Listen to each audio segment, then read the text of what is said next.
Hello everybody, this is Derek, and in this video I want to go over television advertisements and advertising in general. We have all been exposed to them, and it really is a form of mind control. I was watching a documentary a few months back on consuming kids, and in this documentary they were talking about how these marketing executives use a lot of research, a lot of money, and a lot of time and making sure that our children get exposed to being consumers at an early age, buying products that they really don't need, making their health worse, and helping these children become violent.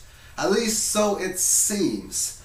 I was watching the football game yesterday between the Colts and the Ravens on CBS yesterday, and I wrote down all of the commercials that they had during the second half, and we had commercials like Sprint Now. That was the first one in the second quarter. I used to have a cell phone. Well, I still have a cell phone, but I used to have a cell phone plan. I haven't used this phone in a few years, like at least 2. And what happened when I was on the phone, I had one of my friends stating, you should get a little headset for the phone because when you're talking on the phone like this, it does damage. And I found that a little scary. I did some research on the matter. Found out that these cell phones, yeah, they're pretty bad, especially for children and seniors. And then we heard about colony collapse disorder, how potentially the use of cell phones and cell phone towers have destroyed the bees. That's just a bonus factor for not wanting to use it. Nonetheless, they do a lot of advertising for products that can be harmful. Some other harmful products that I've seen: Cialis, I'm going to say this within all prescriptions. In the United States, they have to say stuff like, the side effects for this may include yada yada yada. If this happens, contact your doctor. In Canada, they don't have to say those type of things. A Cialis commercial, they do a lot of things that the alcohol commercials seem to do. And that's make a nice little story to the matters. As you see stuff like Bud Light and Coors Light. Oh, it's funny how they use the words light on it. I find that very interesting. They will say, please drink responsibly on the commercials in little small letters at the very end for about 3/4 of a second. But children are exposed to these commercials also. I remember as a kid myself, I'd watch the Blue Jays baseball and Molson hockey night in Canada. And I'm sure there was a lot of kids who are watching these playoff games now, and then they're being exposed to commercials for stuff that is too light and too heavy. Quite frankly, I am surprised that it is the year 2010 and these things are still allowed. They used to advertise cigarettes on television, and then they felt, you know what, let's stop doing that. Quite frankly, I find that very interesting that they still have them. I'm grateful that we're moving into the consciousness cycle of ethics, because it's going to take a lot more to get these things off of the air. There was even a commercial for Scottrade saying it's time to get invested right now. Got to get invested. And to me, this is somewhat similar to that of like a online poker, an online bingo type of a site, where you put in some money and you are in a sense gambling. You could lose money and you also could win money. And I was saying somewhat similar because these other online sites that have blackjack and poker and whatnot, you can play relatively for pretty cheap. You could put 50 cents in a lot of poker sites and play a 2-cent, 4-cent limit game. I mean, there's not much risk there whatsoever. When you play with most of these online accounts, good luck playing a bet for under a few $100. It's a pretty difficult thing to do. And what other ones did we have?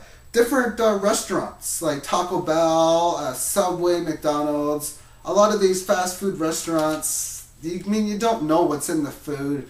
I'll be honest, the food that I eat on fast food, there's a couple mom and pop shops that I eat at. I'm a little bit more confident in there, and I think the only fast food restaurant that I will eat at is the sub shops, Mr. Sub and Subway. Nonetheless, I will never go into McDonald's, a Burger King, a Wendy's, or any of those types of restaurants again, because the food is just crap, or at least how I perceive it to be. What else do we have on here? Bank of America, yeah, they want to let you help you out on bill paying. They say they're the bank of opportunities with their slogan, and I'm not going to deny that, because opportunities don't have to be a good thing. They give you a great opportunity to go through such massive debt. And what I find very interesting within their promotions and other commercials is they will brag about how they offer different stuff like low interest rate payments, no interest for a year, a point program, all these types of things. And the whole economic system is designed on interest to get people into debt, guaranteed, 100% guaranteed by math. And also these bankers, I mean, the bankers overall are evil. When you look within the subject of how banking works, they are pretty evil. Also, what I found interesting is that in 2008, we had the government which bailed out a lot of these banksters, including BAC, and now they're advertising these commercials. Very, very, very interesting in my opinion. They also had one from an insurance company. Can't see the name on here for now. NewYorkLife.com and Geico. So there's a lot of these commercials that I'm not a big fan of. And then I got commercials like, say, vehicles, tires, toothpaste, soap, stuff that's actually what people actually do need. And in my opinion, I think it would be more of a sane approach for, if I'm looking for something, then I will physically research it myself. If I'm looking to buy a vehicle, I will go on the internet and I will research different cars. If I am looking to purchase different types of food, then I will research that myself. And that would be, I think, more of a sane approach. And now that we have the internet platform available to us, I think it would work out very well. Also, we have these commercials that cost these companies so much money. And you might think, well, it doesn't cost us anything because McDonald's pays CBS and they pay Fox, which is correct, but when you buy these products, they have to increase them whatever percent higher because they have to cover the expenses of advertising. If we had a sane approach where one would go and find the commercials that they want, the cost for the company would be a heck of a lot lower. And I am seeing a lot of different commercials where they use these different stories without talking about their program, and I find that very offensive. I want to use a case for BlackBerry. One of the big commercials they use now is a song, All You Need Is Love. And if you look at the lyrics that they give, I totally agree with the lyrics, but I don't think it is morally and ethically correct, at least not ethically correct, to advertise a program and not talk about what it is that you have. Give the details, the good, the bad, the real, the truth. That's what we need in this world, is that of truth.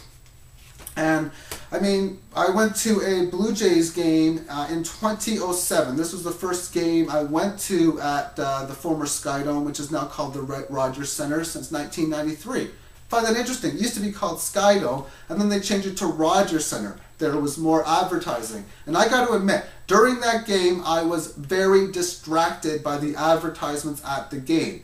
When I went to the games in 1993, 92, 91, 90, and 1989, the advertisements were very low. It wasn't as distracting. As technology has increased, we are being exposed to a heck of a lot of advertising. What I want to know is how much money on a yearly basis in the United States is spent on advertising. If anyone has that information, please let me know. I did some searching on it about a month ago. I had absolutely no luck whatsoever. Thank you for watching this video. Thank you for rating and commenting, and have yourself a magnificent day. Bye-bye, everyone.